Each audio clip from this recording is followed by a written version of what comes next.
Sveiki gyvi, eteryje laida Žalieji namai. Po miškus vaikšnėdamas su miškininkais, aš kitomis akimis pradėjau žvelgti į medžius.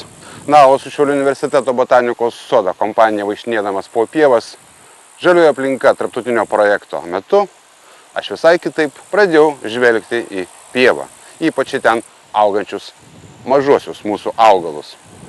Deja, šis projektas, kaip nebūtų gaila, baigėsi. Tačiau net 2 kartus mes dar jums rodysime apie jį siužetus. Štai pirmasis. Kaip manote, kiek pasaulyje yra augalų rūšių? Na, patikslinsiu klausimą, stuomeninių augalų rūšių, tai yra neskaičiuojant dumblių. Tam tikros žmogui naudingos rūšys. Na, naikinamos turiu omeny gamtos požiūrį. Kaip ir buvo planuota projekto metu, visa sukaupta, surinkta, suklasifikuota, išrūšiuota ir kitaip paruošta medžiaga jau šiuo metu paruošta demonstravimui. Vyksta ir įvairios pamokos. Apie vieną iš tokių ir šis reportažas. Jūs sakėte, girdėjau ką tik, kad tai jūsų pirmoji patirtis štai su tokia publika, kur yra nestudentiško amžiaus. Kaip jums patiko galimybė bendrauti su jaunesne? Labai patiko. Ir ypač patiko tie, kurie klausinėja. Iš tikrųjų yra labai nemalonu ir kartais nežinai, kaip jaustis, jeigu vedi ekskursiją arba ką nors pasakoji ir niekas nieko neklausinėja. Tai nežinai, ar kalbi per daug sudėtingai, tavęs niekas nesupranta, ar tiesiog žmonėms visiškai neįdomu. Arba labai protingi visi žino. Taip, arba kalbi tokius banalius dalykus, kuriuos ir taip visi žino. O jeigu atsiranda klausimų, jeigu bent jau kas nors, kuo nors domisi, vadinasi, tu suteikai žmogui galimybę išgirsti kažką tai naują, jį kažko tai sudominai. Todėl ekskursijos iš tikrųjų yra labai naudingos ne tik tiem, kurie klauso, bet ir tiem, kurie veda ekskursijas. Kaip manote, kur jis turėtų augti? Vat pasižiūrėkite į augalo išvaizdą, į jo požymius lapus, kur auga. Aukštapelė. Ne. Žemapelė. Paeikite dar toliau į čia ir norėčiau parodyti augalą, apie kurį jau šiandien kalbėjau. Lietuvinė naktižiedė. Štai šis rausvai žiedeliais lygintis augalas iš tikrųjų Lietuvos botanikams yra ypatingas. Tai yra vienintelis augalas, kurio rūšies vardas yra tiesiogiai susijęs su Lietuva. Silenė lituanika, lietuvinė naktižiedė. Na, nebereikalo, kai čia prieš keletą metų Lietuvos bankas leido monetas skirtas Lietuvos gamtai, iš visų augalų buvo pasirinkta lietuvinė naktižiedė. Pas mus į herbariumą buvo atėję dailininkai, piešėsi iliustracijas, kurios vėliau atsirado ant tos sidabrinės monetos, skirtos būtent lietuviniai naktižiedei. Na, sakykite, tokia galimybė, kuri pasitaikė šiandien, ar ji gera, ar reikalinga, ar štai tokios ekskursijos botanikos sode, kuris pristato, na, tarkime, savo regioninę gamtą, yra reikalingas. Ar čia gal toks projektas, kuris į orą? Aš manau, iš tikrųjų tai daryti būtina. Kartais susiduri su atvejais, kad žmogus geriau žino augalus atvežtus iš kitų kraštų, nes tai yra dekoratyviniai augalai, auginami prie namų ir nepažįsta paprasčiausių augalų, kurie Lietuvoje savaime auga. Na, kaip sakoma, nuėjai į pievą ir ką tenai matai, kažkokios tai smilgos, viskas. Tu daugiau apie tas smilgas nieko nežinai. O kad tenai tų smilgų yra bent keliasdešimt rūšių skirtingų, tu to nesupranti. Todėl, man atrodo, labai svarbu, kad atsirado botanikos sodas, kuris bando parodyti lietuviams, vietiniams žmonėms, pristatyti augalus, kurie savaime auga Lietuvoje. Ir ne šiaip pristatyti, bet pristatyti, bandydami parodyti natūralias buveinės. Ne tiesiog susodinau į vazonėlius 10 augaliukų, prikaliau etiketės, ateikit pasižiūrėkit. Na taip, galima pasižiūrėti, tuo momentu yra gražu, įdomu, va vieno tenai balti žiedeliai, kito geltoni, bet tu tokių augalų neatsiminsi. Kai tu atėjai į, šiuo atveju, pavyzdžiui, žemapelkę ir pamatai, kaip atrodo ta žemapelkė, tu pamatysi ryšius tarp augalų, pamatysi, kas su kuo kartu gyvena, kaiminystę pamatysi. Augalas kaip ir žmogus, jis vienas neauga. Net dykumoje, kur atrodytų tų augalų mažai, vis tiek yra bendrijos. Vis tiek tie augalai kontaktuoja vienas su kitu, veikia vienas kitą. Vazonėliuose mes tokio vaizdo nesusidarysime. Todėl būtina iš tikrųjų žiūrėti augalus jų natūralesnėse buveinėse. Ir galų gale tai labai susiję yra ir su žmogaus požiūriu į gamtą. Jeigu tu nuėjai į mišką ir tau visi medžiai vienodi, tai yra vienas požiūris. Tai tu ten kažką tai išrausi, kažką paspirsi, kažką nulauši, kažkur šiukšlės paliksi. Skaičiuosi kilometrus ir grįši. Taip. Bet jeigu tu nueisi į mišką ir matysi, va, žiūrėk, ten kažkoks tai retas augalas, o kiek čia daug skirtingų augalų, tai tu pradėsi vertinti natūralią aplinką. Žodžiu, tie pasivaikščiojimai, kurie truko čia porą metų po pievas ir dolomitų visokių ten laskojų neišsilaužėme, jie vaisių davė, duos dar ilgai. Aš tikiuosi, kad taip. Galbūt tie vaikai netaps gamtininkais, galbūt jiem botanika liks kaip trumpas ekskursijos prisiminimas, bet manau, kad jie bent jau išmoks, ar, na, ką ten per valandą išmoksi, supras, kad į gamtą galima žiūrėti kitaip. Nepaspirs varlytės. Taip, ne grinai, kaip sakoma, ne kokią naudą aš gausiu, bet kad tai yra vertybė. Gamta, augalai, jie savaime yra vertybė, o ne to, ką jie duoda žmogui. Su gailesčiu apie tai, kad baigėsi projektas, kalba ir jo vadovė, Šiaulių universiteto botanikos sodo direktorė Asta Klimienė. Tiesą pasakius, iš tikrųjų gaila, bet baigėsi šitas projektas ir projektas buvo turbūt naudingas visokiojopom reikšmėm, visų pirma patirtimi, visų antra tai, kad mes jau turime tikrai įsirengę ekspoziciją, kurioje galime pakviesti lankytojus, kurioje galime pakviesti moksleivius, tiesiog šiaip žmonės susipažinti su mūsų krašto įvairovę, su mūsų krašto flora. Ir tai turbūt tai ir buvo mūsų projekto tikslas - pažinti tą savo identitetą per augalų pasaulį ir čia jį pas mus demonstruoti ir leisti kitiems susipažinti su šitą mūsų įvairovę. Tai iš tikrųjų manom, kad mes pasiekėm savo užsibrėžtus tikslus. Projektas nebuvo lengvas, tačiau buvo įdomus ir įdomu mums ir patiems buvo pažinti čia savo kraštą, susipažinti su sąsajom augalų, žmonių ir turėti dabar ką papasakoti, ne tik tai apie atskirą augalą, bet ir to augalo ar istoriją, ar to biotopo istoriją. Tai iš tikrųjų turbūt be galo naudinga. Ir tikimės, kad bus naudinga ir visuomeniai. Jau ekskursijos pas jūs ateina. Ir netgi pakankamai aukšto mokslinio lygio lektoriai. Na, nepakankamai visiškai aukšto mokslinio lygio lektoriai pas jūs, kaip sakyti, veda ekskursijas. Ar čia Lietuvoje dar kas nors turi taip? Na, turbūt dabar galiu drąsiai sakyti, kad iš tikrųjų esam unikalūs ir vieninteliai Lietuvoje turėdami tokią ekspoziciją ir ne tik Lietuvoje, bet ir bent jau artimiausiose šalyse tikrai neteko matyti lankantis ir botanikos sodose ir privačiose teritorijose, kad turėtų tokio lygio ekspoziciją būtent savo krašto surinktus, ne tik tai atskirus augalus, bet ir tie augalai su savo visa kaiminystė, tai yra su visų biotopų.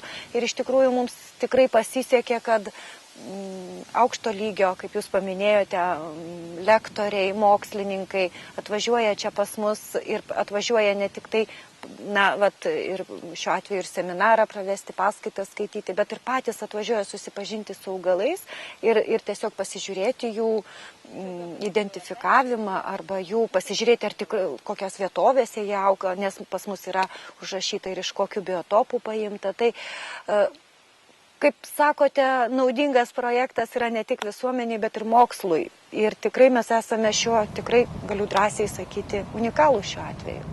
Gal klausiu ne į temą. Ar nėra taip, kad dauguma botanikos sodų pasaulyje, ne tik Lietuvoje, yra orientuoti į svetimų kraštų reprezentaciją, o ne labiau savo paties?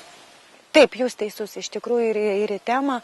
Didžioji dalis yra iš tikrųjų, kad mus žmonės visuomenė supažintintų su egzotinių kraštų ar kitų kraštų augalyje ar kitais biotopais, bet savų savo krašto kolekcijų turbūt, turi minimales, kažkokias nedidelės ar fragmentus, bet taip, kad surinkti ir demonstruoti tą, kaip aš drįščiau sakyti, mes tą Žiemgalos kraštą tikrai atspindime pakankamai.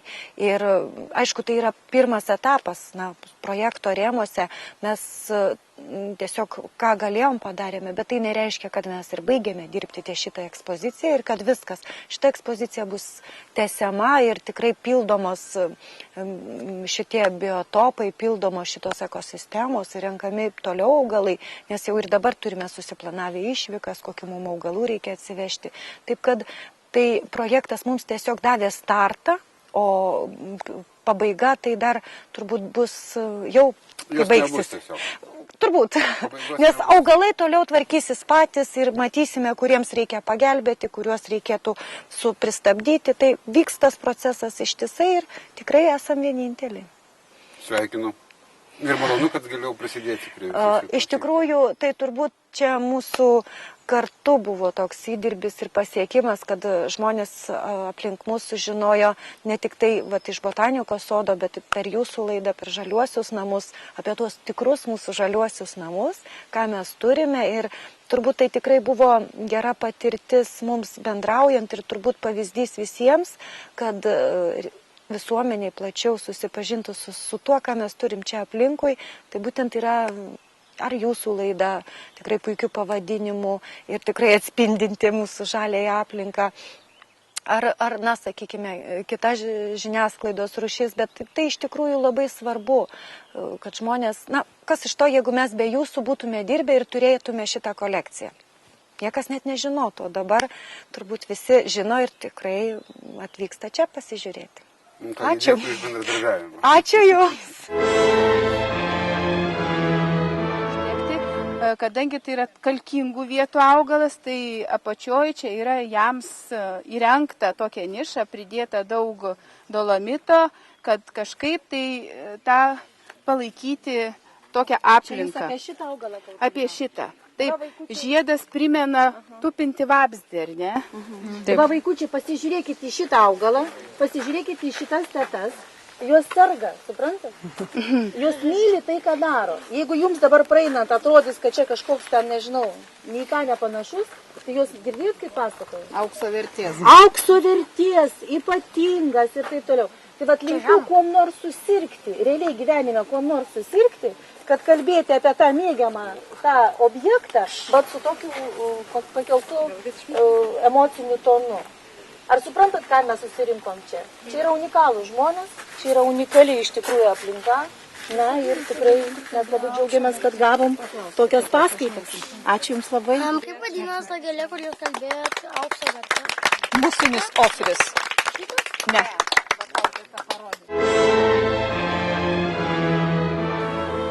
Apie kelis išskirtinius augalus, kurie auga mūsų Šiaurės Lietuvoje, jau kitose žaliuose namuose.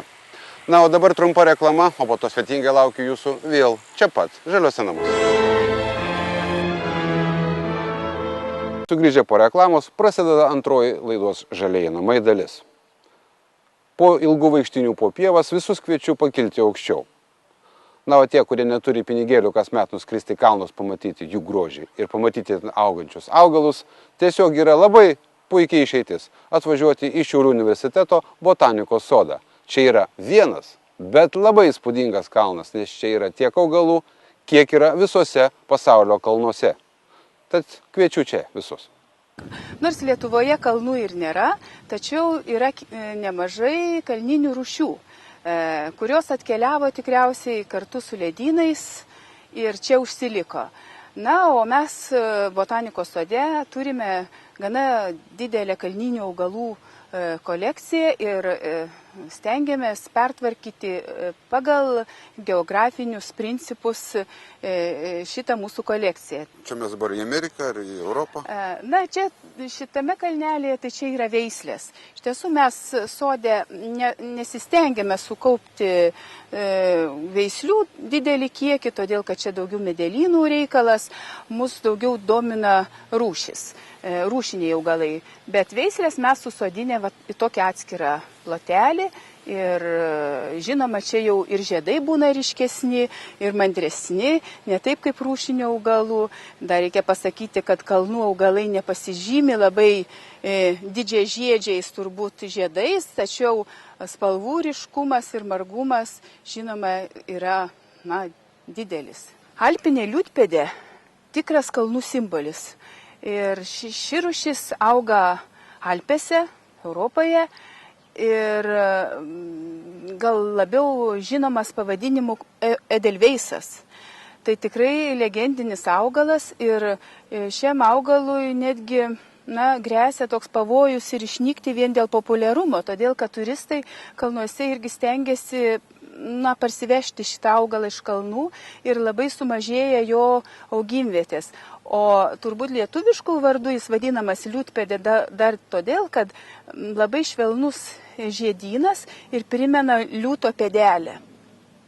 Bet tai jūs sakot, baigė žydėti negražu, bet tai kad čia į dešinę į kairę pažvelg visur gražu. Taip, bet alpinariumas yra pats gražiausias turbūt gegužės pradžioje ir birželio pradžioje. Dabar, kas gražu? Dabar gražu, aišku, nemažai rūšių yra vyžaliai.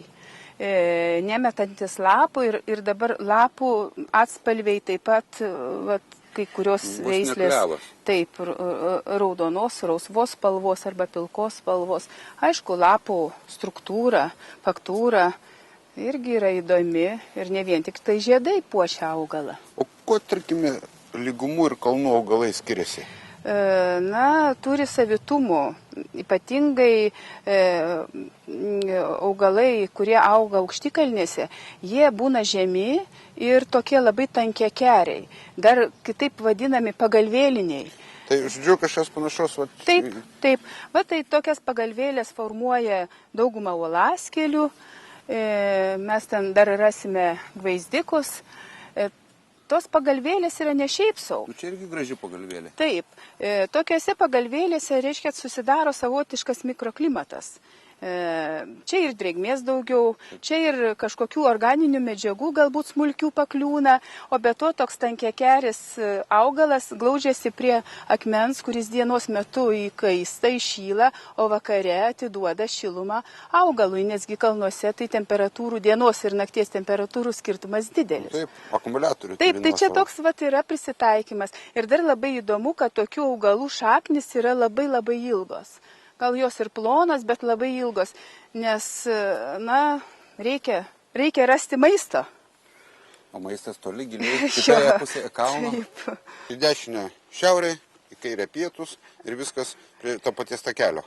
Taip, kadangi mūsų teritorija yra labai maža, tai mes turime kolekcinio tipo alpinariumą ir čia mes stengiamės įvairovę augalų parodyti. Todėl gana daug rūšių auga suspaustos labai mažame plotelėje. Štai čia turime irgi Europos kalnų įvairius augalus. Labai irgi įdomus augalas, kiliminis augalas, kas irgi būdinga kalnams. Tai Paronichija kapela, įdomus toks jo latiniškas vardas. Atsisėstinti jo. Nežinau, nematom mes iš tikrųjų, kaip čia elgesi tie lankytojai, kai mes nematom. O kai matom, tai elgesi gerai. Žiedinis augalas ir jeigu pastebėti, tai čia jau nužydėję jo žiedynai. Tie tokie pilki švelnus pukeliai. Turime čia dabar irgi tokį keistą darinį, kai dolomitai sudėti, sakysime, suleisti į tas mūsų vazas. Tai bandėme sukurti čia uolų plyšius, nes nemažai rūšių kalnuose auga tokiuose plyšeliuose ir ten maisto medžiagų yra labai mažai, sakysime, skurdokomis tokiomis sąlygomis. Tai kurios čia uolaskelės visai neblogai auga, raktažolės, ir galiu parodyti, nors tai yra ne lietuviški šitie paparčiai du, šerinė kalnarutė, įtraukta į Lietuvos raudonąją knygą. Ir labai panašiai miškuose. Tik labai Tik labai mažas. Jo, kalnuose maži papartėliai. Na ir čia, kadangi jis nelaisvėje, jis nėra toks gražus ir toks vešlus, bet vis tiek gyvena. O šitas labai panašus į rūtas. Taip pat papartis Asplenium rūta murarija. Na, tai sakiau. Tai panašus, taip lapai primena galbūt rūtos lapelius, tik tai mažesni. Na, iš tikrųjų, ką gamta sukūrė, tai jau žmogui sudėtinga atkartoti, nors mes ir bandom. Tai kartais, nepatinka kažkas augalui, tai tada mes keliam jį į kitą vietą, žiūrėk, ir jau į ten jisai geriau laikosi. Kaimynai patinka labiau gal. Taip, gaila, negaliu parodyti tikros retenybės. Parodyt galiu, bet grožio nėra, nes jis jau peržydėjęs. Fizoflexis komoza, tai žiedai primena tokius ragus, katilėlinių šeimos augalas, na ir tikra retenybė, čia auga ir Europoje, tikra kalnų retenybė ir tikras gražuolis. Mes turime keliose vietose šitą augalą išsodinę. Na, reikėtų jums apsilankyti, kada jis žydi. Įdomus augalas, kiliminis augalas, acena. Acenos rūšių yra įvairių ir tų spalvų derinių. Irgi galima iš acenų sukurti labai įvairių, nuo pilkšvos iki rudos. Ir kas įdomiausia, kad šitas augalas kilęs iš Naujosios Zelandijos. O čia štai, net ir mindomas, jis pas mus labai gerai auga. Ir iš tikrųjų čia ne jo vieta būtų šitam takelyje augti, bet jau mes jo negalime iškelti niekur turbūt kitur, kadangi jau čia jam labai patinka augti, tai jisai čia ir gyvena. Ir nebijo nei žiemos, nei šalčių. Kūrėme Šiaurės Amerikos augalų ekspoziciją ir Šiaurės Amerikoje turbūt vieni iš tokių įspūdingiausių augalų yra penstemonai. Penstemonų rūšių yra apie 270, kažkur gana daug, ir beveik visi, praktiškai visi yra tik tai to žemyno, tik iš Šiaurės Amerikos. Labai įdomių yra rūšių, gaila jie jau dabar baigia peržydėti. Na, bet dar truputį žydi. Bet dar truputėlį žydi. Ir visi tokie aukšti? Ir ne visi aukšti, kiti yra žemaūgiai ir vieni visžaliai, o kiti vasaržaliai, vieni tokie puskrumiai, sumedėję, o kiti tiesiog žoliniai. Tai irgi penstemoniukas, bet jau jisai toks, nebėra grožio. Penstemoniukas. Penstemoniukas. Kita rūšis, augalas iš Šiaurės Amerikos, jis dabar kaip tik žydi. Tai yra puskrumis, visžalis, driada, žiedai gražus. Ir kada nužydi ir sėklas brandina, tai irgi tokie labai gražus jo pukai susiformuoja ir lapai visžaliai. Odiški visžaliai lapai, šitas augalas auga dar ir tundrose, galbūt ne ši konkrečiai rūšis, bet tos pačios genties rūšis.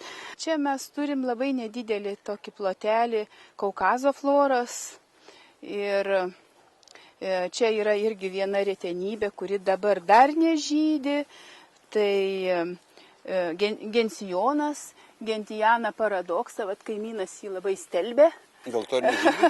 Ne, jisai tiesiog žydi rugpjūčio mėnesį, jis dar žydės.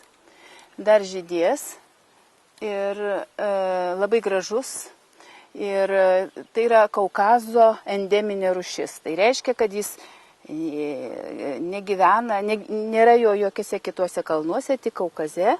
Nors gensijonų kitose kalnuose yra, bet šitos rūšies jau ne. Tikrai nesimenu, ar mačiau tokį.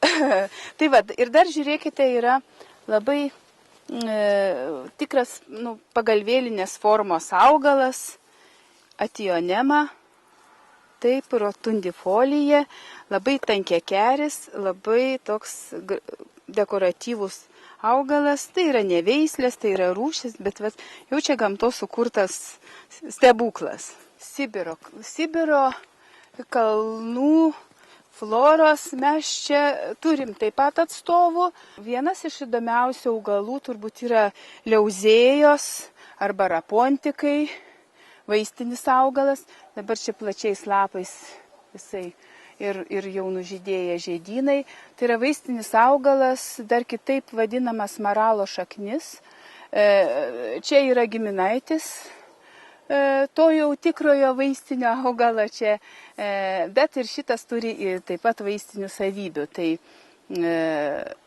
Sibire žmonės pastebėjo, kad elniai, maralai kasa šaknis ir ėda jas po žiemos, kad būna nusilpę ir atgauna labai jėgas. Ir pradėjo ir patys naudoti šitą augalą. Ir iš tikrųjų pasirodo, jis labai atstato organizmo tonusą. Ir dabar farmakopėjose visose yra įtrauktas šitas augalas, leozėja, kaip vaistinis augalas. O šalia melsvai žydi dabar pačiame gražume baikalinė kalpokė, taip pat vaistinis augalas ir irgi labai vertinga vaistinė žaliava. Daugelis botanikų turbūt botanikos sodo augina kaip vaistinį augalą. Jis populiarus, irgi kilęs iš Sibiro. Jo grožį ir reikalingumą įvertinu ir kamanė, matau. Taip. Pas mus iš tikrųjų vabzdžių yra daug, kadangi labai didelė žolinių augalų įvairovė, tai matyt įvairūs vabzdžiai čia randa savo maisto. Aš tikiuosi, ši ekskursija jums patiko, bet tikrai parodėme ne viską. Atvažiuokite dar kartą. Iki pasimatymo kitose žaliuose namuose. Bet jo labai laiškai stambus ir pavasarį, kada... Skanus? Valgėm mes, iš tikrųjų aštroki, bet valgomi.